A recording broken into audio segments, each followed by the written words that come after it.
Thanks for joining us. I'm Megan Roberts. RCMP are reviewing a recent arrest in the Northwest Territories after a bystander video of the incident began circulating on social media. First, a warning. Some of the video you're about to see may be disturbing. It shows an arrest involving the use of force. Police say earlier this month they responded to a report of an assault in Wekweèti. They say the suspect resisted arrest and officers had to use force to take him into custody. RCMP say the force included physical restraint, hand strikes, and a conducted energy weapon, commonly known as a taser. Stacey Modeste was there and recorded the video that was later shared on social media. She says the man who was arrested is her common-law partner and that watching the incident was traumatic. I was looking out the window and then I grabbed my phone and I ran outside. I was like, that's not right, what you guys are doing. In an email to CBC News, RCMP say they're aware of the video circulating on social media. They say the footage lacks context, but confirm a review is underway. Police say that review will include officer reports, body camera footage, witness statements, and any other relevant evidence. They add the process will be led by an RCMP member outside the South District. A Nunavut MLA is stepping back from the legislature as he faces historical criminal charges. RCMP say Alexander Samuktuk has been charged with 6 counts of sexual assault dating back to 1982 and 1983. Stephen Inukshuk, the clerk with the Nunavut Legislative Assembly, confirms Samuktuk will remain the MLA for Rankin Inlet North, Chesterfield Inlet. But he says Samuktuk has indicated he'll not attend sittings or committee meetings for now. Samuktuk's lawyer declined to comment. He's scheduled to make his first court appearance in Iqaluit on May 25th. Ground and air search teams are looking for a missing hunter near Iqaluit. Nunavut Emergency Management says it was notified yesterday that the hunter was overdue. The local ground search and rescue team is leading the effort, with emergency management helping to coordinate. Ground crews requested air support, and Nunavut Emergency Management responded by deploying a plane to search the area. The operation is ongoing. From that ongoing search, a reminder of how quickly emergencies can unfold. They can happen without warning. And that's why having a 72-hour emergency kit can be critical. But in the north, where costs are higher and access to supplies is limited, building that kit can be a challenge. Chris McIntyre explains. I'm in Dawson City. Ahead of every flood and fire season, local officials always tell the public that they should have a 72-hour emergency kit ready. But what exactly goes into one of these kits if you're living in the north? This is the Yukon government's emergency kit checklist. It says a standard kit should include a 3-day supply of water, which is at least 2 liters per person per day, a 3-day supply of non-perishable food for all family members and pets, a first aid kit, a flashlight, a wind-up battery or powered radio, and extra batteries. The website is a great general guide, but here in Dawson, things cost more and sometimes aren't even available at the local store. Dawson's Fire Chief Mike Massery offers some northern-specific must-haves for any emergency kit. So if you break down, you put this sign in your window so you see it says help. Or if you're just tired and you're having a snooze, you can put that in your window and say I'm okay. So that's a good one. It's good for the house. It's good for everyday like travel, because that road is just not a great thing, and so being prepared there as well. And if you have an InReach or a sat phone or what's the other one now that's a Garmin there, okay, any one of those things, if you have one, good to have. Make sure it works though. I'm in a family of 3 plus a dog, so I guess it's time to hit the store to see what I need to put into my kit. Enough water for 4.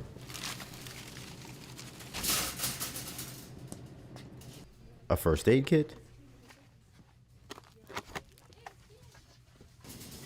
And food.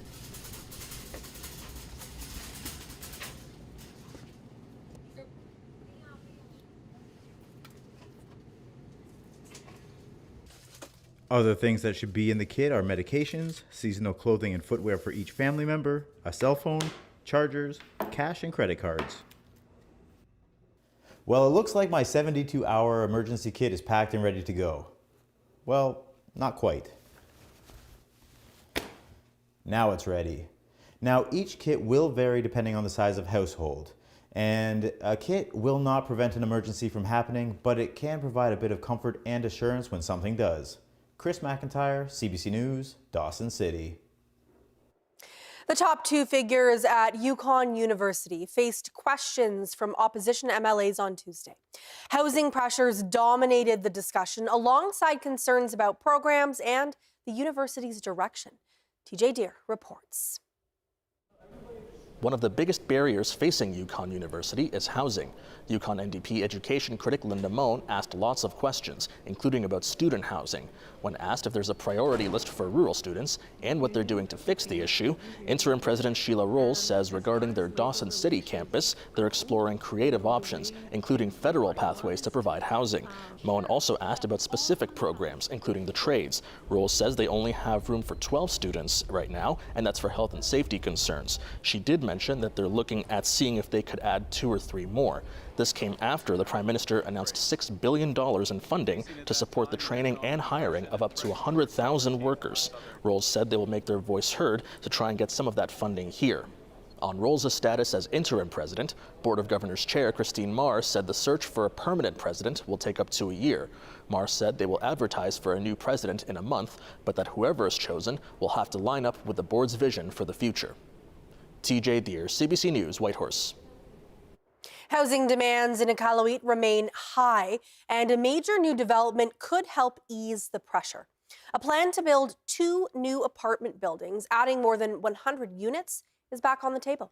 City Council has given first reading to a rezoning proposal, clearing the way for the project to move forward. The buildings would be located near the hospital and boarding home. Councillor Kyle Shepherd says there's a clear need for more housing like this in Iqaluit. It's not perfect. High density is not for everybody, but I think this is a large number of units that are desperately needed by a large segment of the population. The proposal had been turned down earlier over concerns there wasn't enough parking, and now it's back with changes. Developers say the new plan includes 1 recreational vehicle stall for every 10 units to accommodate things like snowmobiles and ATVs. Council is expected to hold first reading on the rezoning at an upcoming meeting. As housing shortages continue across the north, one of the biggest challenges is finding the workers to build. Now, the federal government is launching a new program to help address that gap. In its spring economic update, it announced $6 billion to recruit, train, and hire up to 100,000 skilled trades workers, and to boost the number reaching the highest level of certification. Caroline Bargout has more on who could benefit. After spending 15 years as a chef, Melody Watkins is making a change. She's now in her 2nd year training to be an electrician and loves it. I picked trades because there is a big need for trades right now. And I knew that I would have a reliable job, and it's something that would be more of a career instead of just a passing interest. Ottawa says Canada will need 1.4 million additional tradespeople by 2033. If nothing changes, it predicts the country will be short 20,000 people a year. That's why it's now offering billions in incentives for students and employers.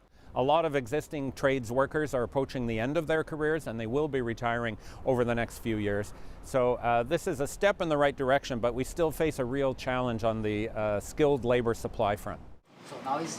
At this BC school, instructors and students say the plan to give those in technical training $400 a week and $5,000 for completing the Red Seal certification is a step in the right direction. Across Canada, we have a problem with apprentices failing to complete their apprenticeship and obtain their Red Seal endorsements. And a lot of that has to do with the high cost of living. But once you get, further along, taking the break for school can sometimes be quite a bit of a pay cut. In 2024, less than 20% of apprentices completed their programs within the expected duration, according to Statistics Canada. That living money may not necessarily address some of the exam anxieties and learning challenges that they have getting through to completion. So it's not the end of the story, but it is very helpful. This is the last lab for these students before they go out into the working world. The federal government now hoping there's tens of thousands more like them. Caroline Barkoot, CBC News, Vancouver. Canadian Inuit delegates are taking their message to the United Nations, calling for fair access to climate funding across the Arctic. They're among about 1,000 participants at the UN's Permanent Forum on Indigenous Issues. Jennifer Killibuck with the Inuit Circumpolar Council is there, representing Inuit voices from across the north. Delegates are pushing for stronger climate policies, including access to mitigation funding. Killibuck says countries like Canada often contribute to global climate funds, but Inuit communities can't access that same support, despite facing some of the most direct impacts of climate change.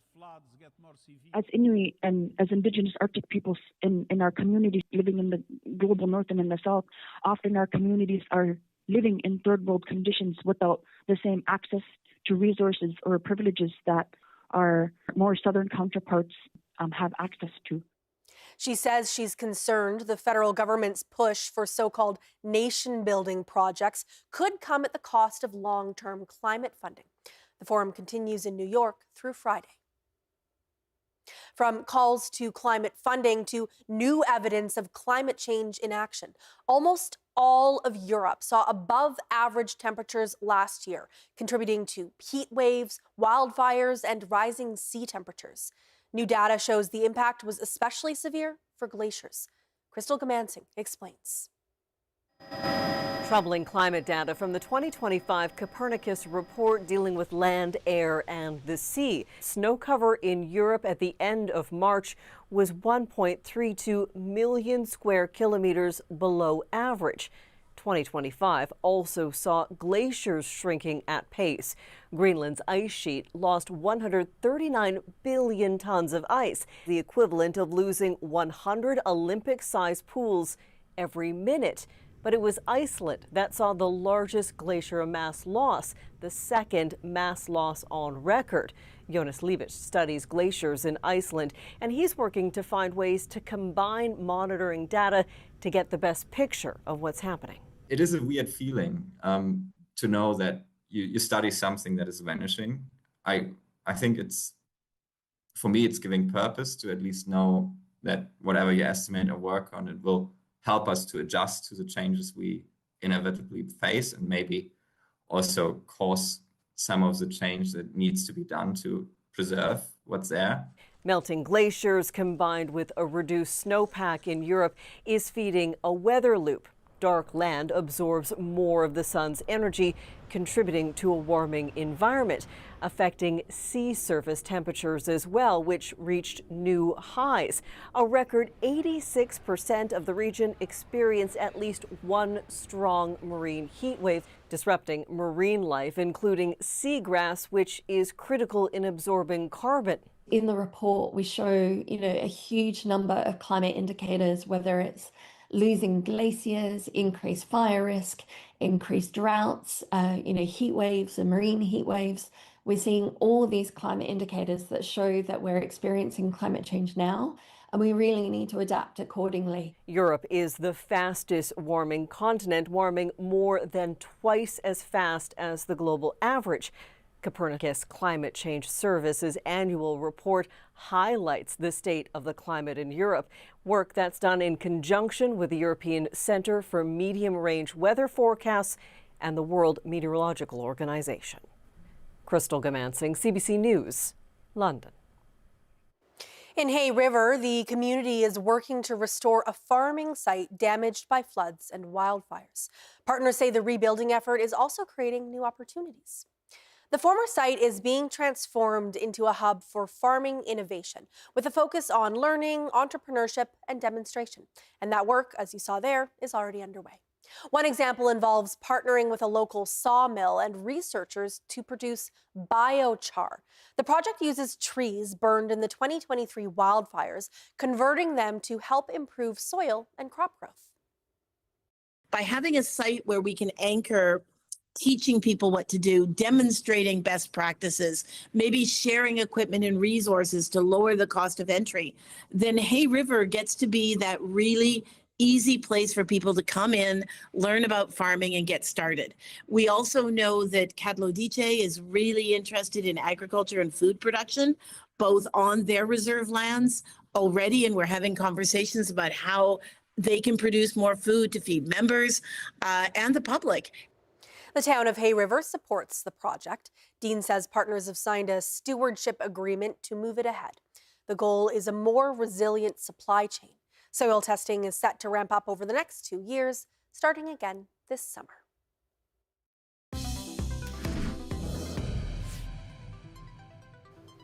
The federal government's spring economic update proposes major changes to make it simpler to apply for the disability tax credit, which is supposed to offset extra costs for people with severe, prolonged impairments.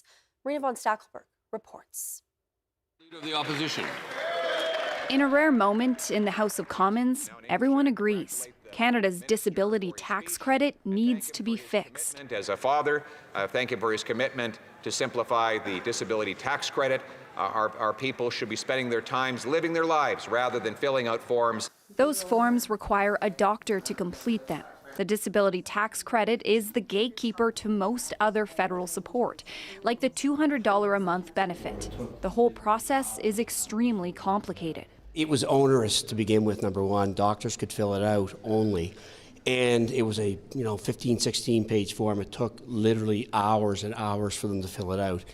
Ottawa has now released a list of long-lasting medical conditions that will soon have a streamlined application process. And it will authorize more types of medical professionals to fill out the forms, like physiotherapists and speech-language pathologists. You have to go in to prove that you still have a disability. I can't think of anything more degrading and demeaning than that. The disability community is welcoming the changes outlined in this spring economic update. But they say Ottawa hasn't gone far enough, because even if someone has proven to their province they're disabled, the federal government won't recognize it, leaving people with disabilities like Casey Grimmard stuck filling out more forms. The Ontario government knows I'm disabled. I had to already go through the tribunal process, and I had to go through the application process, which took years. I shouldn't have to go through all this stress, and I shouldn't have to jump through their fiery hoops. To get an idea of just how complicated those hoops are, there are private companies that offer to help people with disabilities fill out these forms, and then sometimes charge them thousands of dollars. Marina von Stackelberg, CBC News, Ottawa.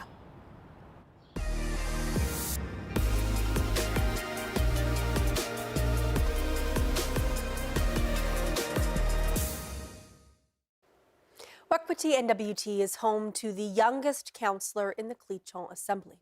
27-year-old Trent Rebeska was sworn into that role last August. And since taking on the position, he's hit the ground running, learning about finance and making plans to bring more young people into Cleachon politics.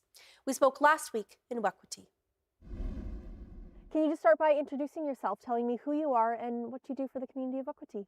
Yeah, my name is Trent Rebeska. I'm from Wekweèti, and I'm also the councillor for Wekweèti. Yeah. And you are the youngest councillor for Wekweèti. How long have you been a councillor now? As of right now, it's been almost probably a full year, because in April I actually did got acclaimed. Yeah, and then August, well, I was actually officially sworn in, so it's at least almost a full year. What have you done in that year? It was a lot of understanding of what's going on with the meetings and what the process of actually how the assembly works. And I didn't really expect that it would be like that much information, but I'm really looking forward to it. And I'm interested with the mentoring that I'm getting from my chief Iqaluit football and also other councillors and everything who've been here for at least a second term or more. Mm-hmm. Yeah, so it's really interesting. So it sounds like a lot of development. And you also just completed a course in Yellowknife that taught you about finances. Tell me a little bit about that.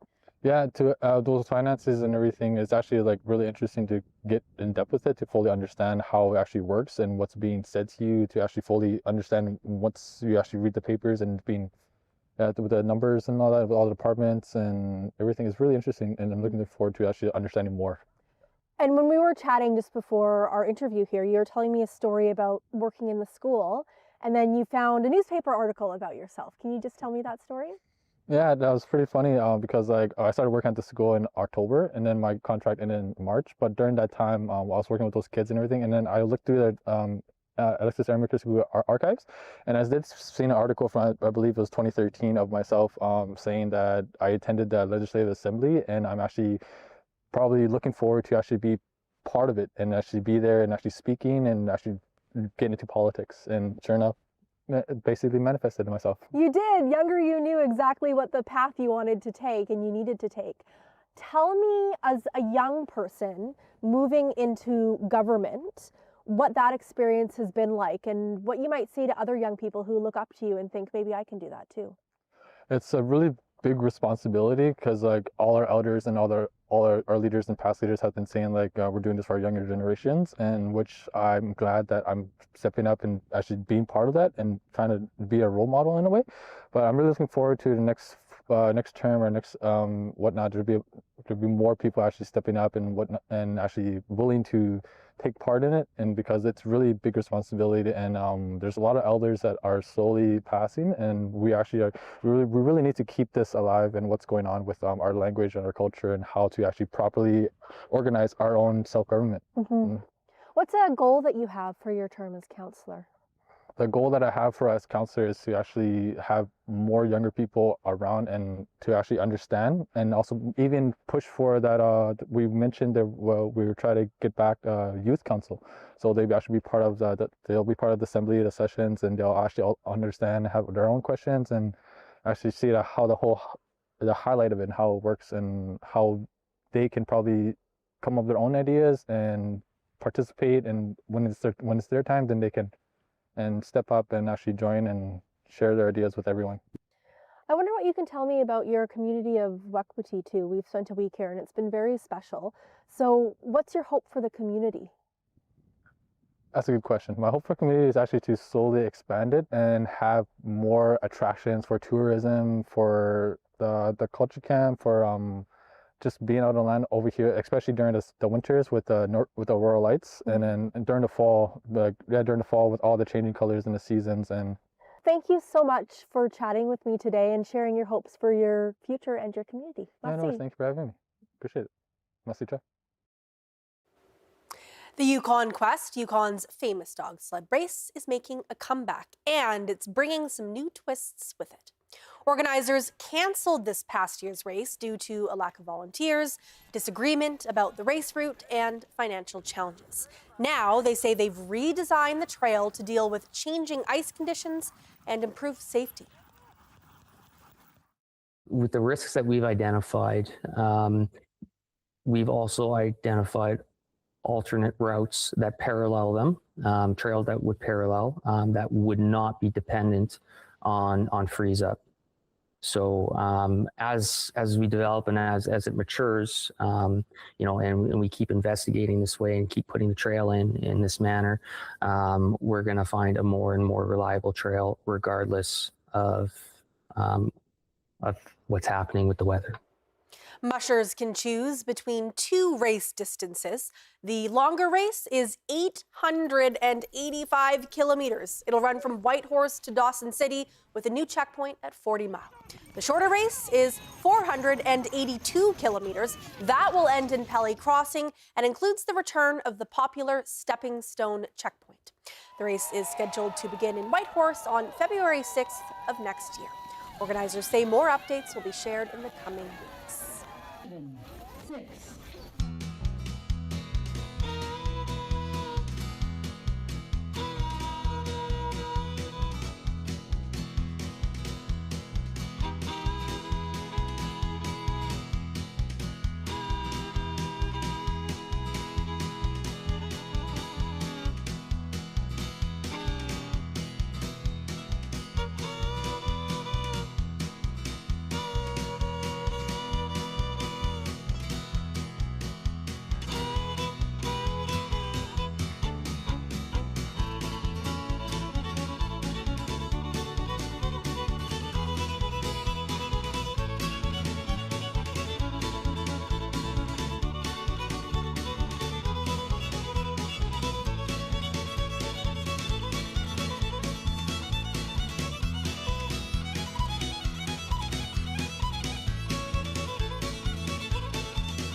The Edmonton Oilers are still alive in the playoffs, staving off elimination with a big win at home.